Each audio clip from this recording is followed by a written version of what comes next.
मी देवगड तालुक्यातील मिठमुंबरी या गावामध्ये आहे. माझ्या शेजारी आनंद गावकर यांच्या शेतामध्ये मी उभा आहे. ही त्या कलमं आंब्याची त्यांचीच आहे. यावर्षी पावसाळा संपला डिसेंबरमध्ये देवगड तालुक्यातच नव्हे तर संपूर्ण कोकणात प्रत्येक आंब्याच्या कलमाला प्रचंड असा मोहर आला. मोहर आल्यानंतर शेतकरी सुखावले. वर्षापेक्षा चांगला मोहर आलेला होता, त्यामुळे आंब्याचं पीक चांगलं येणार ही स्वप्न रंगवत शेतकऱ्यांनी अगदी तळहाताच्या फोडाप्रमाणे या सगळ्या कल्पना जपायला सुरुवात केली, फवारणी केल्या. परंतु नंतर वातावरणामध्ये काय बदल झाला हे ना शेतकऱ्यांना कळालं ना त्यांना औषधं पुरवणाऱ्या औषध कंपन्यांना कळालं. 4-4, 5-5 फवारण्या करून सुद्धा आपण बघतोय की या आंब्याच्या कलमापैकी एकाही झाडाला कुठं आंबा लागलेला दिसत नाही. मोहर तर सगळा गळून गेलेला आहे. म्हणजे 1% तरी उत्पादन निघेल का नाही अशी परिस्थिती. आंबाच मला अजून दिसलेला नाही. मी 1 तास जरा शोधतोय, एकही आंबा मला झाडाला दिसलेला नाही अशी परिस्थिती दिसते.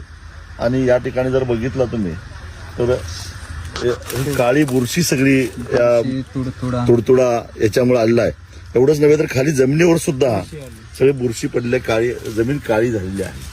आणि हे औषधाने झालं ते नेमकं कशामुळे झालंय? पण हा एका शेतकऱ्याचा प्रश्न आहे.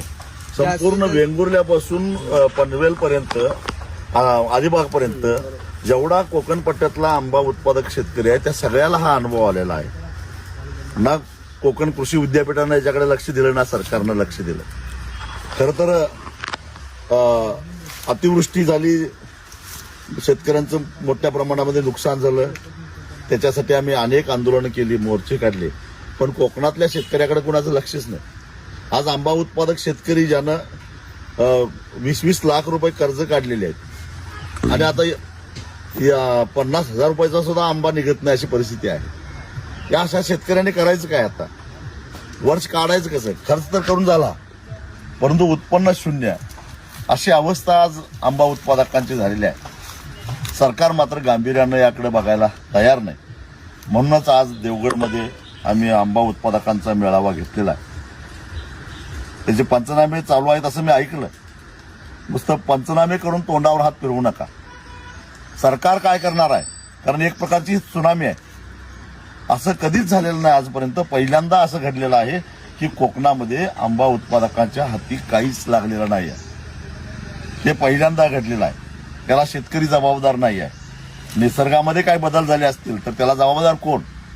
निसर्गाची छेडछाड काढली कोणी? शिक्षा भोगतंय कोण? याही प्रश्नाचं उत्तर कोकणातला शेतकरी मागतोय आणि ते उत्तर द्यायची जबाबदारी राज्यकर्त्यांची आहे. आता मात्र कोकणातला शेतकरी गप्प बसणार नाही एवढाच मी इशारा देतो. चॅनेलला सबस्क्राईब करा आणि परिसरातील ताज्या घडामोडी सर्वात आधी बघण्यासाठी बेल आयकॉन